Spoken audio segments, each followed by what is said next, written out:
What's up YouTube? This is Josh from My Paranormal. I am going to be doing a paranormal tag in this video. I should have probably done this in my first video. I just never thought about it. So I will get to it. I've got the questions right here. And some of these I probably answered in previous videos. Just going to kind of rehash them. Okay, question 1. How old were you when you had your first paranormal experience? I was 4 years old. I've told this story a couple of times. I came home from Walmart and I was heading back to my room and I seen a full-bodied apparition in my bedroom. Didn't know it at the time. It was a solid figure, and the second I made a sound, it disappeared. So that was my first paranormal experience whenever I started realizing something's out there. Okay. Have you always believed in ghosts? I didn't know. 4 is a pretty young age. So, before that, I think that's a age that you really can't say you believe in ghosts because you haven't been taught yet that that stuff doesn't exist. But since that moment, yes. I mean, what's 4 years of my life?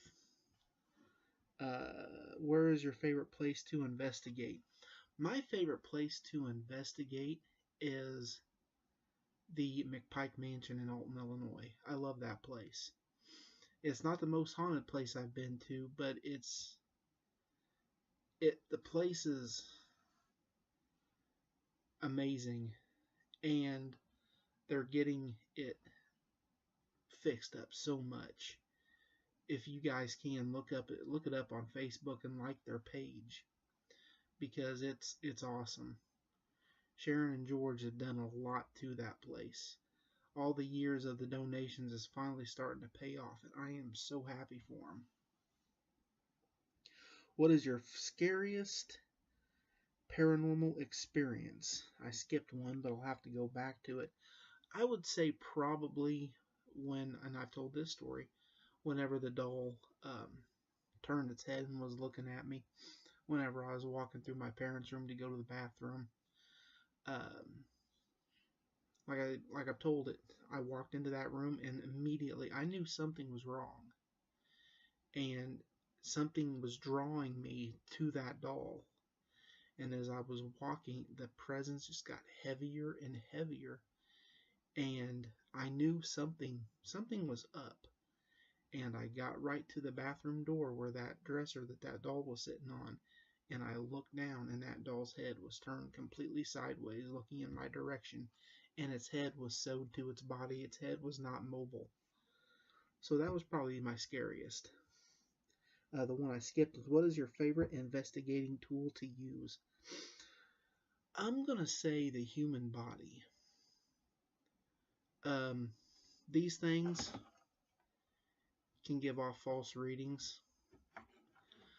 If all of our senses are active, the sight, sound, hearing, that is sound, smell, touch, and taste, if all 5 of those are working, and if we start smelling baked goods in an abandoned hospital in the kitchen that's been vacant for 30, 40 years, we can't make that kind of stuff up. If we're smelling food, we're smelling it.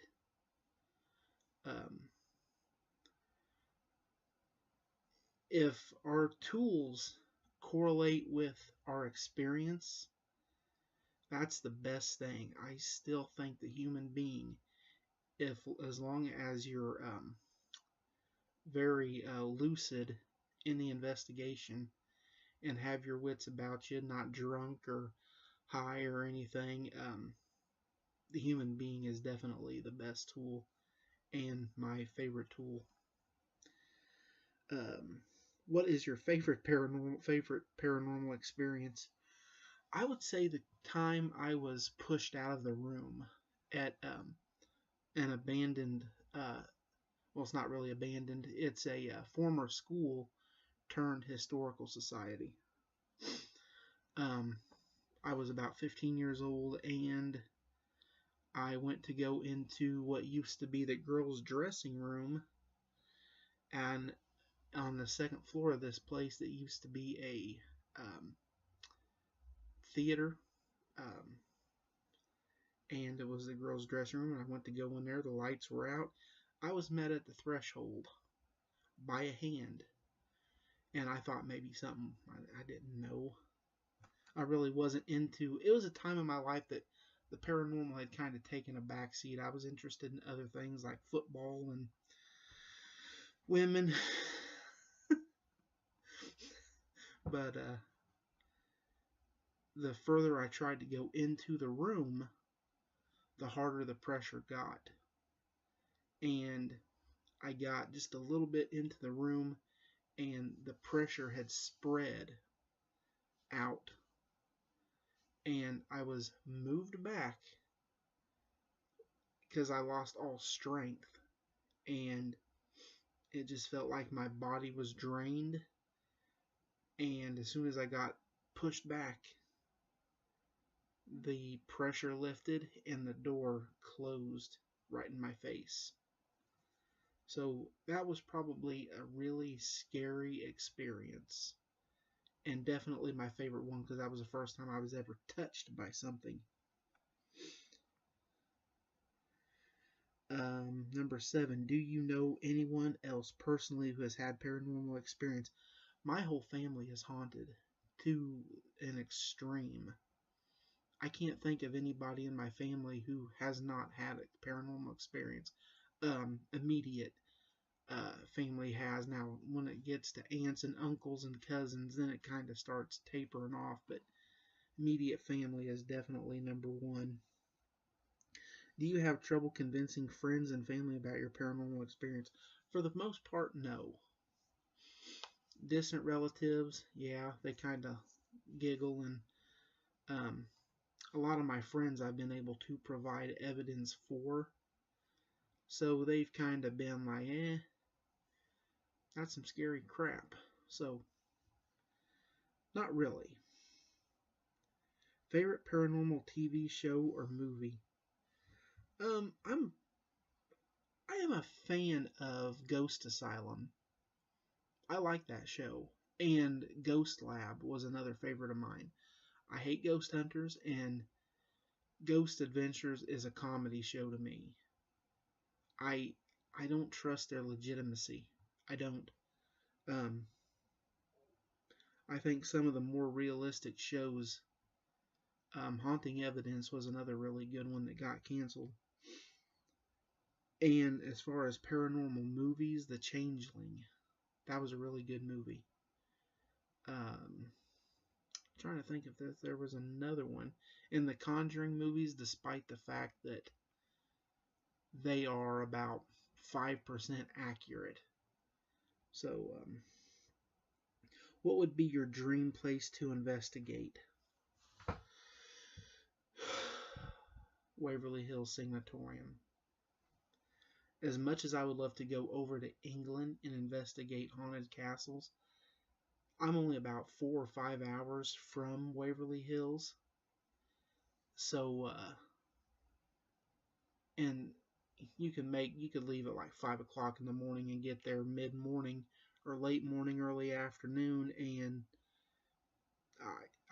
I want to go there so bad it's not even funny. Number 11, do you prefer to investigate alone or in a group? Definitely a group. The paranormal is not something to mess with. So, for your own personal safety and your own benefit, as far as being called not a liar or faking your evidence, um, definitely with a group. because people can back up your claims.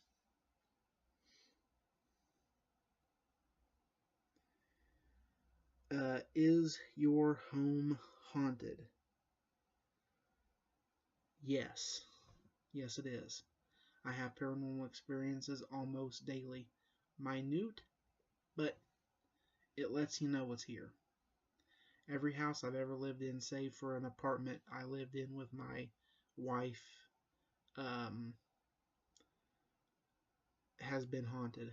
Even her house, her apartment, started having stuff happen.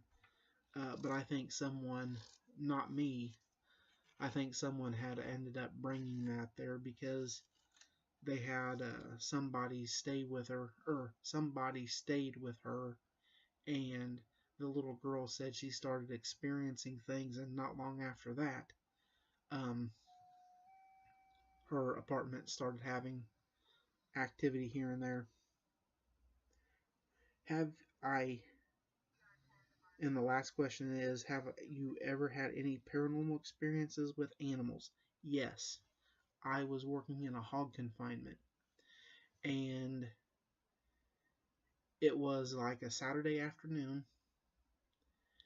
I was going through what we call processing the pigs, and it goes through where you dock their tails, um, so their meat don't grow into their bone and cause, or their tail don't grow into their meat in their body and cause like problems with it. Um, Cut their tail, give them a shot, and tattoo their ears. They get a iron and a penicillin shot. Um, don't know if I was supposed to tell you that or not, but that's what happens. Um, and out of the corner of my eye, I seen a piglet on the ground at my feet. I seen it looking up at me, and I seen it walking up and down the aisle. And it walked up to me, and I looked down out of the corner of my eye, and I've got my eye on this thing. And they're fast, so you got to be careful with them. And I was watching him, and he wasn't moving. And right when I went down to grab and looked at him, he was gone. And I was like, what in the hell was that? Because I was doing 2 crates of pigs at once. I had all the piglets from a crate down from me, and the one I was right next to, they were in this side of a cart, and then the other one, there's a little divider, and there was another one, and the other crate was in the other side, so I could do 2 at once and get it done faster. Um, so it wasn't like a misconception kind of thing where I thought I was seeing a pig that was in the crate, just kind of like um, whatever you call it, like you were just seeing like weird, I can't think of what the word is, but um, there was no pigs in my viewing area. So whatever I was seeing was on the ground up until the point where I was looking directly at it.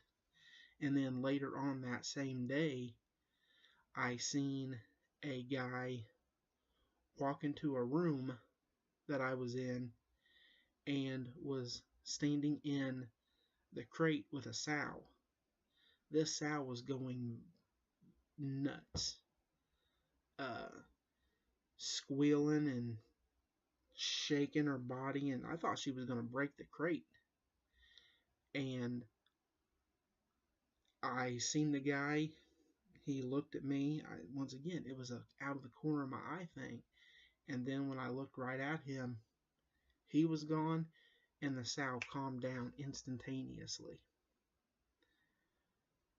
And that kind of weirded me out. I was like, I talked to the barn manager about it, and he said, they've had weird stuff happen there. So I mean, it's not like I was the only one experiencing it, because everybody that worked there was experiencing stuff. So that is that. that is my experience with animals. I'm trying to think if I've had anything else, and I don't think so. Um, Never had a pet do anything. Um, oh, my sister had a dog. Uh, they used to live in a house out in the country. Unfortunately, a guy committed suicide in the house, and they had a um, black poodle cocker spaniel mixed, I think is what it was. And that dog would go anywhere in the house, but he would not go into that room that that guy killed himself in. And they, like, as an experiment one time, they picked the dog up and threw it in there and closed the door. That dog flipped out, like went nuts.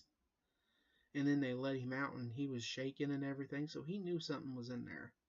I never personally witnessed it, but that is a story. I think I did. I was there several times and I noted that dog never went into that room. Because I think they showed us one time they were throwing a ball and he would play fetch with him. He'd go and get the ball and bring it back to him, and they threw it in that room and that dog came to a sliding stop at that threshold of that door. So um, yeah, it he wouldn't go in there.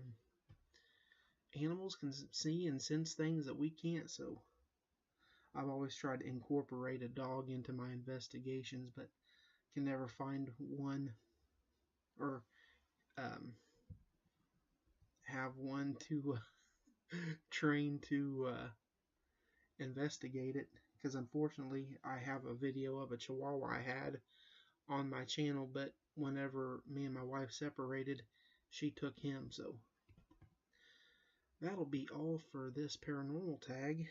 Um, it was fun to do. So yeah, I'm going to try to get other members of my group to do this as well. So this has been Josh from Mike Paranormal, and we'll catch you in the next one. Bye.